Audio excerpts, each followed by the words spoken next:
Assalamualaikum warahmatullahi wabarakatuh. Alhamdulillahi rabbil alamin. Wassalatu wassalamu ala ashrafil anbiya'i wal mursalin Sayyidina wa maulana Muhammadin wa ala alihi wa sahbihi ajmain. Amma ba'd. Saudara-saudaraku kaum muslimin dan muslimat yang dirahmati Allah Subhanahu wa ta'ala. Pertama-tama, marilah kita panjatkan senantiasa puja dan puji syukur kehadirat Allah Subhanahu wa ta'ala atas segala nikmat dan karunia yang telah diberikannya kepada kita sekalian, sehingga sampai pada hari ini kita senantiasa dalam keadaan sehat walafiat, tidak kurang suatu apapun. Saudara-saudaraku, kajian kita pada hari ini masih tetap dengan tema besarnya, kenalilah hakikat dirimu untuk mengenal hakikat Tuhanmu. Dalam episode yang ke-17 pada hari ini, fokusnya adalah nafsumu adalah anugerah Tuhanmu. Edisi Senin 15 Juni 2020. Saudara-saudaraku yang saya muliakan, setiap manusia pasti memiliki nafsu. Tidak ada manusia yang tidak memiliki nafsu. Karena itu, nafsu itu adalah fitrah manusia. Bisa Anda bayangkan kalau Anda tidak diberi oleh Allah nafsu? Saya tidak bisa bayangkan gimana kalau kita tidak punya nafsu. Tidak ada keinginan untuk apa saja. Tidak ada keinginan untuk makan. Tidak ada keinginan untuk minum. Tidak ada keinginan sama sekali. Karena itu maka kalau seseorang tidak mendapatkan, tidak diberi nafsu, saya tidak bisa membayangkannya. Karena itu nafsu adalah fitrah yang diberikan oleh Allah kepada setiap manusia. Tidak ada manusia yang tidak memiliki nafsu. Nafsu itulah yang mendorong Anda agar jadi ingin cantik.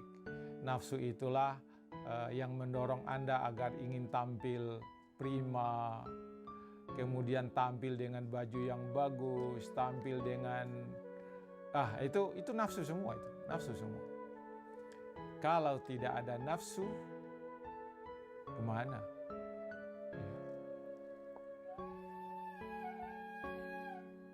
Nafsu yang ada pada dirimu sekarang ini anugerah Allah. Pemberian Allah yang diberikan kepadamu sejak ditiupkannya roh ke dalam dirimu. Ya, ini sejak awal Allah kasih itu, nafsu itu. Nafsu masuk ke dalam dirimu bersamaan dengan masuknya roh ke dalam dirimu. Bersamaan. Masuk roh, langsung nafsu ada. Cuma ketika berada di rahim ibu, nafsu itu belum aktif.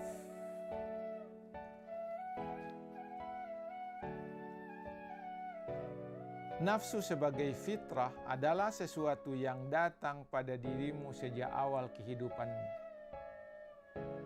Bagaimana kita tahu bahwa itu diberikan oleh Allah pada saat roh itu ditiupkan masuk? Ini ayat yang menegaskan bahwa nafsu itu ada sejak ditiupkannya roh ke dalam diri manusia. Surat As-Sams ayat 7-10 menjelaskan tentang hal itu. Wa nafsi wa ma sawwaha fa alhamaha fujuraha wa taqwaha qad aflaha man zakkaha wa qad khaba man dassaha.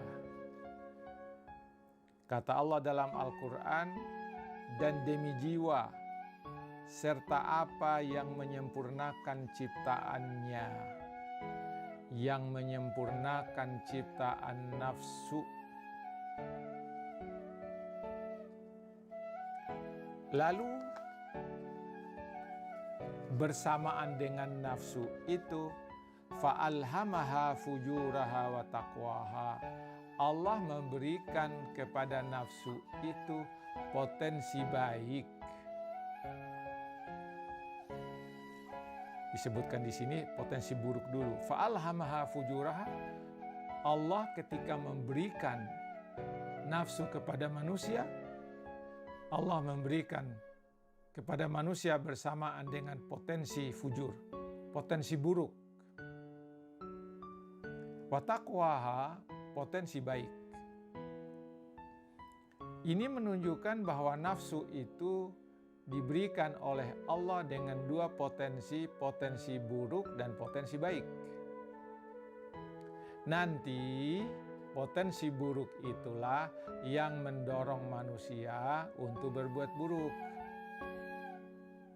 Kemudian potensi takwa, potensi baik itulah yang mendorong manusia berbuat buruk. Kan manusia itu hanya dua itu aja lakukan. Kalau bukan yang buruk, bahkan bukan yang baik. Di antara yang baik dan buruk tidak ada. Melakukan yang baik atau melakukan yang buruk. Manusia berbuat buruk, dorongan hawa nafsunya. Manusia berbuat baik, dorongan hawa nafsunya. Manusia mau tampil cantik, tampil indah, dorongan hawa nafsunya. Kemudian kalau orang tidak mau tampil indah, berarti apa? Nafsu untuk keindahan tidak ada dalam dirinya. Saudara-saudara sekalian yang saya muliakan, qad aflaha man zakkaha. Kalau misalnya orang yang tetap menjaga kebersihan, keutuhan jiwanya, kata Allah, itulah orang-orang yang beruntung. Dia menjaga potensi takwanya itu dengan melakukan kebaikan-kebaikan, dan dia menghindarkan diri dari dorongan nafsunya berkaitan kejahatan. Itulah orang yang beruntung. Kemudian waqad khaba man dassaha, merugilah orang-orang yang mengotori nafsunya itu dengan mengerjakan amal-amal buruk atas dorongan nafsunya itu. Jadi kalau begitu manusia itu ada dua, manusia yang baik, manusia yang buruk. Manusia yang baik karena melakukan perbuatan baik atas dorongan hawa nafsunya. Kemudian manusia yang berbuat buruk adalah berbuat buruk karena dorongan hawa nafsunya. Karena itu maka nafsu itu menjadi sangat menentukan bagi seseorang. Ketika dia dalam keadaan begini, maka nafsu itu sangat menentukan bagi dirinya. Saudara-saudara sekalian yang saya muliakan, ayat ini menggambarkan nafsu itu diberikan kepada manusia setelah sempurna penciptaannya. Kesempurnaan penciptaan itu terjadi pada saat roh dimasukkan ke dalam dirimu. Ketika itulah maka nafsu bercokol di dalam dirimu. Kapan selesainya nafsu itu berada dalam dirimu? Ketika rohmu sudah keluar, maka nafsumu juga keluar. Karena dikasih bersamaan waktu masuknya, maka ketika dia keluar, maka dia keluar bersamaan. Jadi kalau orang yang sudah mati, sudah tidak punya nafsu, sudah tidak punya keinginan. Saudara-saudaraku yang saya muliakan, waspadalah dengan potensi fujur yang ada dalam nafsumu. Nafsu fujur itu selalu ada dalam dirimu. Kemanapun kamu pergi, ke situ pula dia ikut pergi. Di mana kamu berada, di situ pula dia berada.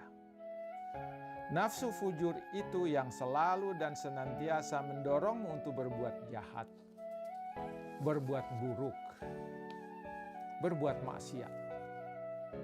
Potensi fujur itulah yang mendorongmu untuk melakukan apa yang dilarang oleh Allah Subhanahu wa Ta'ala.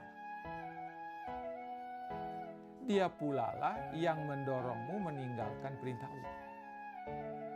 Ini potensi fujur. Dorongan potensi fujur begitu kuat dan dahsyat. Karena backingnya banyak. Nah, itu. Jadi potensi fujur itu bisa mudah terjadi, bisa mudah mendorong kita untuk berbuat buruk karena backingnya banyak. Yang pertama, backingnya itu adalah setan yang ada di dalam dirimu sendiri.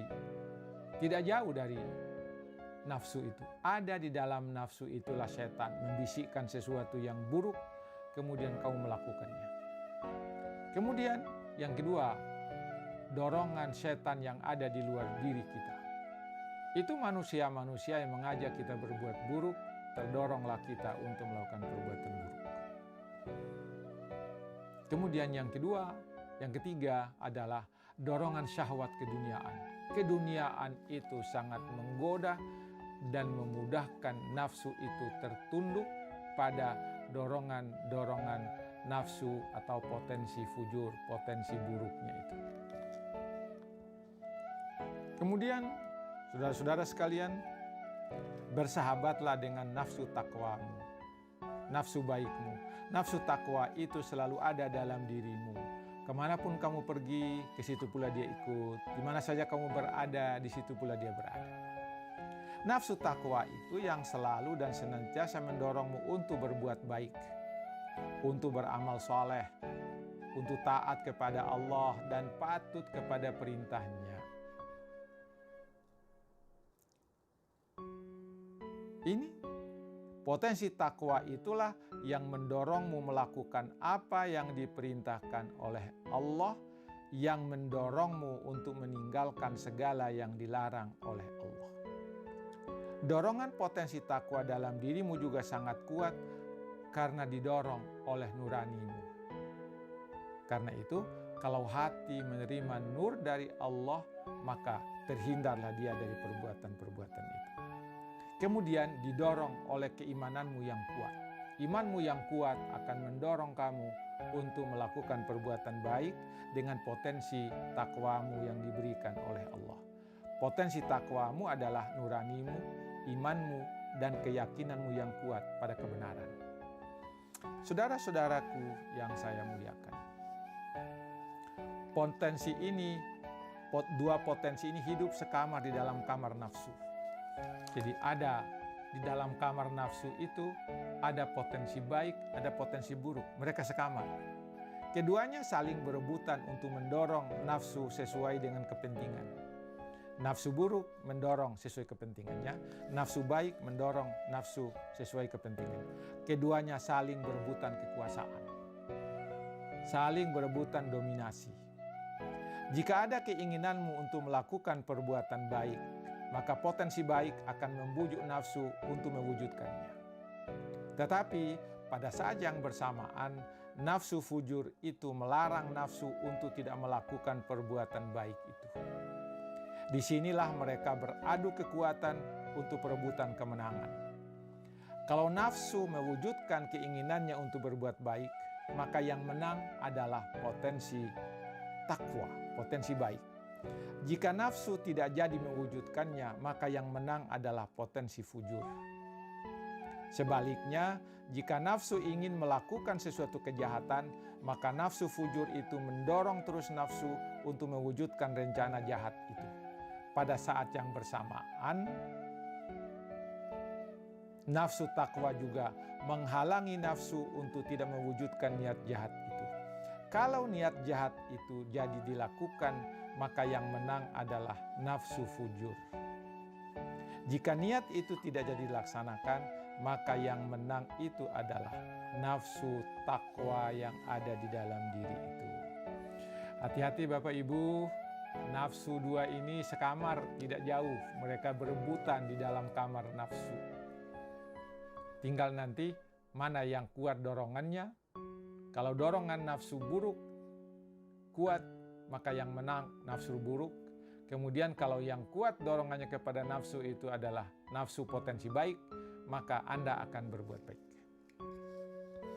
Kalau nafsu takwa yang selalu menang dalam perebutan pengaruh ini, maka dirimu menjadi manusia yang beruntung dan mendapat kemenangan, dan engkau akan berada dalam rahmat dan nikmat Tuhanmu.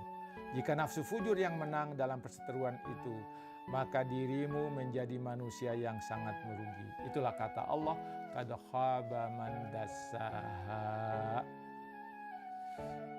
Kawan-kawan, saudara-saudaraku di mana saja berada, ingat, nafsu anugerah Allah selalu ada dalam dirimu.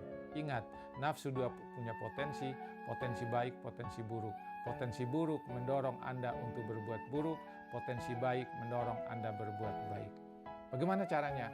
Perkuatlah imanmu agar nafsu buruk itu tertekan. Kalau sudah nafsu baik yang mendominasi dengan iman yang kuat, maka insya Allah saudara akan melakukan perbuatan baik. Sekian dulu pada hari ini dalam uraian kita, nafsu adalah anugerah Allah.